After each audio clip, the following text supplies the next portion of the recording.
जो ऑफर देते हैं वो वापस रिवाइव करते हैं ऑफर दोबारा। 100 विधायक लाइए और मुख्यमंत्री बन जाइए। नमस्कार, आप देख रहे हैं अनादि टीवी यूपी और मैं हूं आपके साथ स्वप्निल यादव। 2027 का विधानसभा चुनाव, ये वो चुनाव है जिसकी सियासी सरगर्मियां अभी से ही तेज हो गई हैं। यानी कि समाजवादी पार्टी और भारतीय जनता पार्टी दोनों ही अपना दमखम दिखाने के लिए जमीनी स्तर पर तैयारियां शुरू कर चुके हैं। जानकारों का मानना है कि शुरुआत सपा प्रमुख अखिलेश यादव की ओर से की गई है और ये शुरुआत का प्लान भी और कारण भी तैयार कर लिया गया है। वो ये था कि 37 जिताएंगे 27 और इसके बाद से शुरू हुआ फरवरी का महीना और इस महीने की शुरुआत से तेज हो गई हैं बयानबाजियां। अब इन बयानबाजियों के बीच अखिलेश यादव के एक और बयान भी सरगर्मियां तेज कर रहा है, जिसमें सपा मुखिया अखिलेश यादव ने यह कहा कि 100 विधायक लाओ और एक हफ्ते के लिए सीएम बन जाओ। यूपी में विधानसभा चुनाव 2027 होने हैं, लेकिन सियासी सरगर्मियां बढ़ने लगी हैं।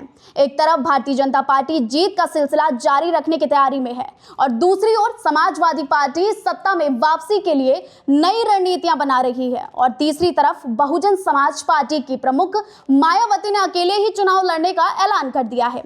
सियासी बिसात बिछ चुकी है, दांव पेच तय हो रहे हैं। 2027 का चुनाव मुकाबले से ज्यादा महामुकाबला बनने जा रहा है, वो भी इसलिए क्योंकि प्रेस कॉन्फ्रेंस में सपा मुखिया ने साफ कर दिया है कि यूपी के डिप्टी सीएम 100 विधायक लाएं और सीएम बन जाएं। अब सपा मुखिया अखिलेश यादव के इस बयान पर बीजेपी की तरफ से पलटवार भी किया गया है और दिल्ली बीजेपी नेता आरपी सिंह ने अखिलेश यादव के बयान पर तीखी प्रतिक्रिया दी है।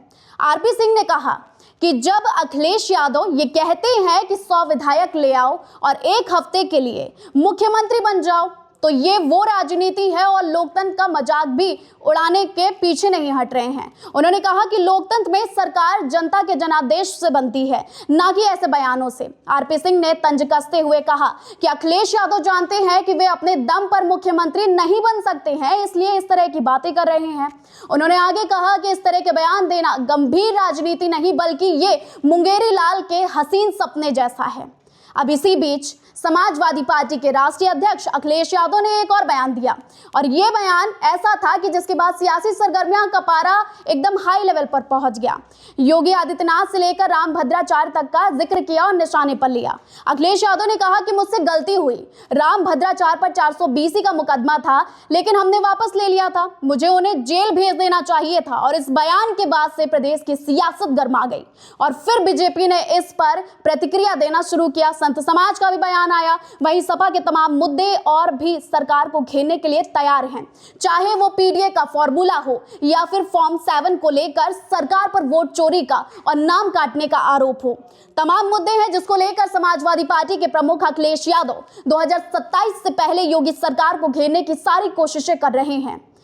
फिलहाल इस बयान को लेकर राजनीतिक प्रतिक्रियाएं और बयानबाजियां अब तेज हो गई हैं। यूपी की सियासत में मौसम बदल रहा है, लेकिन अब देखना होगा कि जनता किस पर भरोसा जताती है 2027 में।